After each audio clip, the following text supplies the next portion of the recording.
রাসূল সাল্লাল্লাহু আলাইহি ওয়াসাল্লামের লিডারশিপটা ছিল এথিক্যাল লিডারশিপ, কিন্তু এইটার অনেক বড় ক্রাইসিস আমাদের সমাজে, আমাদের নেতৃত্বের মাঝে। কি বলেন? নৈতিকতার ঘাটতি আছে না?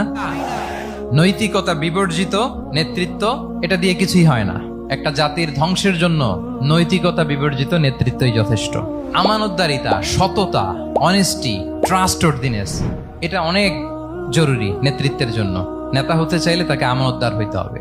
যদি একজন ট্রু লিডার কেউ হতে চায়, তার মধ্যে আমানতদারিতা চাই। কি চাই? আমানতদার, তাহলে ইন্টিগ্রিটি। মজার ব্যাপার হচ্ছে, মক্কার কুরাইশরা, মক্কার লোকেরা রাসূল সাল্লাল্লাহু আলাইহি ওয়াসাল্লামের কাছে এসে আমানতের সম্পদ গচ্ছিত রাখতো।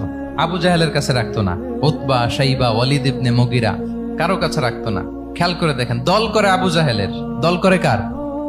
কিন্তু আমানত রাখে কার বাসায়? কি অবাক করা কাণ্ড না? কর্মী হচ্ছে আবু জাহেলের, কিন্তু আমানতের সম্পদ রাখে কার কাছে? মুহাম্মদ সাল্লাল্লাহু আলাইহি ওয়াসাল্লামের বাসায়। রাসূল সাল্লাল্লাহু আলাইহি ওয়াসাল্লাম যেদিন হিজরত করবেন, উনি সাইয়েদনা আলী রাদিয়াল্লাহু তাআলা আনহুকে অ্যাসাইন করে গিয়েছেন যে, আলী তুমি থাকো, তুমি কয়েকদিন পরে মদিনায় হিজরতে যাবা, আমার কাছে যত আমানতের সম্পদ আছে এগুলো তুমি আগে বিলি করে তারপরে যাবে। রাসূল সাল্লাল্লাহু আবু বকর রাদিয়াল্লাহু তাআলা আনহুকে নিয়ে চলে গেলেন। আলী রাদিয়াল্লাহু তাআলা আনহুর টানা 3 দিন লেগেছে যে ডিপোজিট গুলো রাসূল সাল্লাল্লাহু আলাইহি ওয়াসাল্লামের কাছে ছিল, আমানতের যে জিনিসগুলো ছিল, এগুলো বন্টন করতে সাইয়েদনা আলী রাদিয়াল্লাহু তাআলা আনহু 3 দিন সময় নিয়েছেন। 3 দিন। এত পরিমাণ আমানতের সম্পদ রাসূল সাল্লাল্লাহু আলাইহি ওয়াসাল্লামের কাছে ছিল। আল্লাহু আকবার।